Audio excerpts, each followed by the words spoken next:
안녕하세요. 살아있는 책 산책입니다. 오늘 산책길의 책은 김미현 저자의 우리 아이의 공부 근육을 키워라입니다. 공부는 시대가 지나도 항상 화두가 되는 주제입니다. 오늘 소개해드릴 책에서는 아마 모든 부모님들이 겉으로는 아니어도 속으로는 원하고 있을 공부를 잘하는 아이, 자기주도 학습을 잘하는 아이로 키우는 방법에 대해서 이야기하고 있는데요. 운동선수들이 운동을 잘할 때 기초 체력을 잘 기르는 것처럼 공부를 잘할 때 역시 공부를 잘할 수 있는 가장 기본적인 근육을 길러야 한다고 저자는 말합니다. 교사와 학부모, 공부에 관심 있는 어른이면 공부를 할 때 어떤 요소들이 필요한지 알고 있습니다. 저자는 인지능력, 정서상태, 학습 동기, 부모의 역할을 책에서 제시하고 있는데요. 기본적으로 공부를 잘하기 위해서는 당연히 인지능력이 있어야 하며 그 인지능력은 사고력을 대표적으로 이야기합니다. 요즘 아이들은 너무나 많은 튜터를 가지고 있어서 혼자서 생각하는 힘을 기르지 못해 공부를 잘하지 못하는 경향이 있다고 하는데요. 또 정서 상태 역시 불안함을 느끼는 아이들은 공부를 하는데 쉽지 않습니다. 너무나 당연한 이야기인데 그럼에도 불구하고 가정에서도 학교에서도 공부를 못하면 실패한 삶이다라는 것을 조장하며 아이들을 불안에 떨게 합니다. 아무리 인지 능력이 뛰어나도 결국 공부하고 싶다는 동기가 부여되지 않으면 공부를 하지 않는데요. 그래서 저자는 학습 동기가 꼭 필요하다고 합니다. 마지막으로 부모의 역할이 적절해야지만 우리 아이들이 자신의 공부 근육을 충분히 키울 수 있다고 저자는 말합니다. 김미연 저자는 컴퓨터 과학을 공부하고 인공지능에 대한 관심이 커져서 인지심리학과 대학원에 진학했다고 하는데요. 그곳에서 인간의 지각 능력과 사고 능력, 창의적 문제 해결력 등에 흥미를 느껴 실험 연구를 했다고 합니다.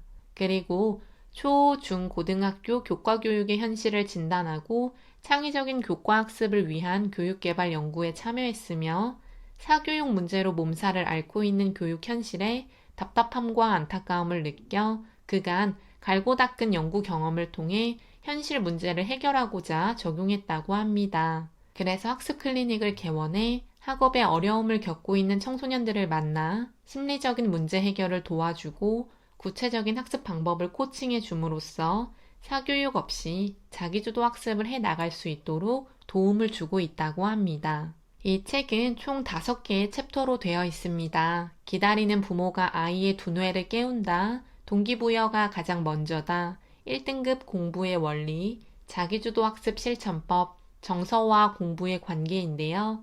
그 중에서 책의 제목에 나와 있는 것처럼 아이의 공부 근육에 대해서 먼저 말씀드리겠습니다. 사고력이 발달한 아이는 공부 효율성이 높다고 하는데요.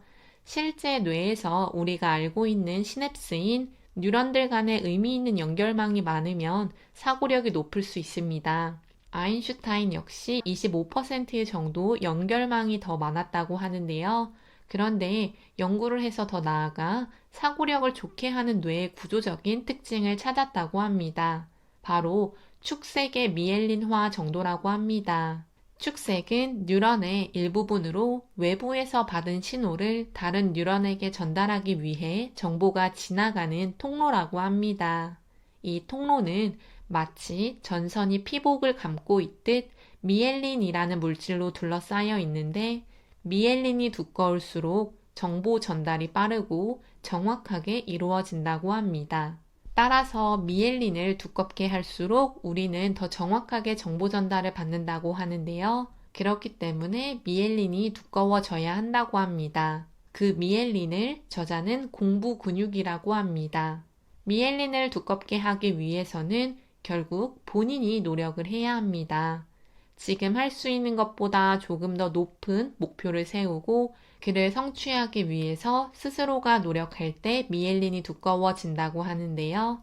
익숙하게 잘할 수 있는 과제나 다른 사람에 의한 과제는 미엘린을 두껍게 하지 못한다고 합니다. 공부 근육을 키우기 위해서는 엄마 주도 학습이 아닌 아이 주도 학습이 필요합니다. 하지만 우리나라의 현실은 아이가 스스로 즐거워서 공부를 하는 아이들이 거의 없는데요. 그래서 첫 번째 챕터에서는 기다리는 부모가 아이의 두뇌를 깨운다고 저자는 말합니다. 자신의 아이를 진정으로 코칭하기 위해 듣고 이해하고 공감하고 기다려야 하는데 우리 부모들은 기다리지 못합니다. 다른 애들과 비교하면서 우리 아이만 뒤처지면 사교육에 목을 메고 있는데요. 저도 아주 많이 공감했던 부분이지만 사교육의 효과는 반짝입니다. 물론 저도 사교육 교사로서 많은 아이들을 만나지만 초등학교와 중학교 때는 단기간에 수직 상승으로 성적을 올릴 수 있습니다. 하지만 고등학교 때는 거의 그럴 확률이 없는데요. 고등학교 때 사교육을 진행해서 성적이 올랐다면 그 아이는 이미 초등학교와 중학교 때 학습을 할 준비가 갖춰져 있던 아이입니다. 그런 상황을 모르고 부모들은 성적이 오른 친구를 보며 그 친구의 성적을 올려준 학원을 가보자고 이야기하는 어리석음을 보여줍니다. 부모의 역할은 내 아이가 진정으로 어떤 상황인지를 정확하게 파악하고 인생 선배로서 학습 코치로서 아이가 올바른 방향으로 갈 수 있도록 하는 것이라고 생각합니다. 막강 동기라고 이야기하는 저자처럼 자기주도 학습을 하는 데 있어 가장 중요한 것은 내재적인 동기입니다. 본인이 하고 싶어야 하는 겁니다. 방법을 몰라서 시작을 못하면 방법을 알려주면 되고 습관이 잘 잡혀있지 않아서 힘들어 한다면 습관을 만들어가며 공부하면 됩니다. 따라서 중요한 것은 동기를 이끌어내는 것인데요. 여러 가지 동기의 종류가 있지만 공부를 하게 하는 내재적인 동기를 생기게 하기 위해서는 공부의 내용을 아이가 깊이 있게 만나야 합니다. 스스로 재미를 발견해야 시작할 수 있고 지속할 수 있다고 하는데요. 인간은 남녀노소 할 거 없이 새로운 것을 배우고 싶어 하는 동기가 있기 때문에 부모나 교사가 옆에서 너무 재촉하면 오히려 그 동기가 달아날 수 있습니다. 조금 답답해도 기다려야 하고 언제까지 기다려야 하나 생각할 수 있지만 기다려야 합니다. 부모들은 아이가 학습하는 원리를 잘 모릅니다. 하지만 부모가 학습의 원리를 알아야만 아이들이 어떤 방법으로 공부를 하고 있는지 그리고 공부를 해야 하는지를 알 수 있습니다. 100명의 아이가 있다면 100명의 학습 능력은 모두 다르고 학습 방법도 모두 다릅니다. 그렇기 때문에 내 아이의 학습을 다른 아이에게 빗대어 생각하는 것은 올바르지 않습니다. 아이가 학습을 하기 위해서는 인지 능력이 필요한데요. 그 인지 능력이 필요한 이유는 자기가 알고 있는 내용과 새롭게 배우는 내용을 비교 분석하면서 알고 있던 것, 알아야 할 것 등을 자녀 스스로 생각할 수 있습니다. 그리고 더 알기 위해서 어떤 활동을 해야 하는지 파악할 수 있다는 것인데요. 그 과정은 아주 훌륭한 사교육 강사도 해줄 수 없고 부모도 해줄 수 없습니다. 따라서 개인적인 작업인 학습을 하며 아이가 자신의 페이스대로 공부할 수 있도록 부모는 옆에서 도와주는 역할을 해야 합니다. 책을 읽으면서 의아했던 부분이 있었는데요. 저자가 아이가 수업을 들어가기 전에 알고 있는 것이 많아야 그 수업을 잘 이해한다고 이야기했던 부분입니다. 그래서 저는 선행학습이 필요한 줄 알았는데 복습이 필요한 것이었습니다. 지난 시간에 학습한 부분과 이번 시간에 학습할 부분이 당연히 연결되는데 지난 시간의 학습 내용을 전혀 복습하지 않았다면 당연히 그 전의 내용을 기억하지 못합니다. 그래서 인지 과정이 제대로 이루어지지 않는데요. 따라서 복습은 꼭 필요하다고 저자는 말합니다. 또한 아이가 기본적으로 가지고 있는 지식이 많으면 학습을 하는데 힘들지 않다고 합니다. 특히 책을 많이 읽는 아이라면 학교에서 배우는 내용과 연관된 내용이 아니어도 충분히 사고력 발달이 되어 있기 때문에 수업 시간에 듣는 내용도 생각하면서 자신의 것으로 만든다고 합니다.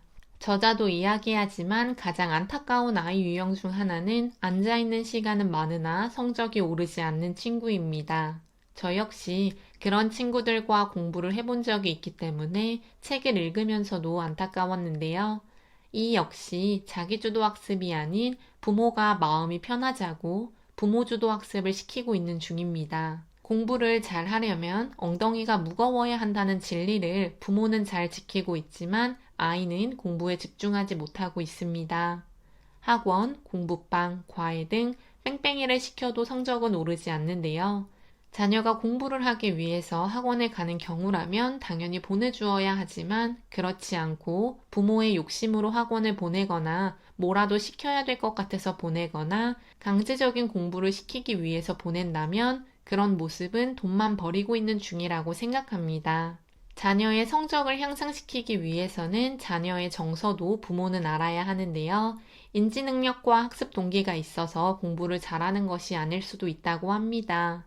불안한 정서, 부정적인 정서를 가지면 인지 능력을 관장하는 뇌가 방해를 받는다고 하는데요. 따라서 부모는 아이의 이야기를 많이 들어주면서 아이가 편안한 상태로 공부를 하고 있는지, 지금 어떤 감정인지를 잘 파악해서 격려하고 응원하고 지지해 주어야 한다고 저자는 말합니다. 그러기 위해서는 부모 역시 자신의 감정에 솔직해져야 하고 부모 정서 역시 안정적이어야 자녀가 공부를 하는 데 도움이 될 수 있습니다. 이 책에서는 아주 많은 아이들의 사례가 나오고 있는데요. 그 사례들을 읽으면서 많은 부분이 공감이 되었습니다. 이 책을 읽으면서도 느꼈지만 공부하는 방법에 대한 이야기는 대한민국에서 언제라도 사람들의 귀를 쫑긋하게 만드는 요소라고 생각합니다. 하지만 공부라는 것이 결국 자기 스스로 해야 하는 것이 중요한데 그것을 놓치고 자꾸 다른 방법으로 접근하려는 사람들을 보게 됩니다. 아이 스스로가 공부를 할 수 있도록 도와주어야 하는데 지식을 주입하고 혼자서 공부하는 시간은 하루에 1시간도 없는데 학교와 학원을 다녀오면 10시가 넘는 이런 상황에서 앞서 이야기했던 축색의 미엘린화를 위해서는 본인이 목표를 설정하고 노력해야 한다는 것을 많은 부모들이 알았으면 좋겠습니다. 오늘 산책길의 책은 김미현 저자의 우리 아이의 공부 근육을 키워라 였습니다. 감사합니다.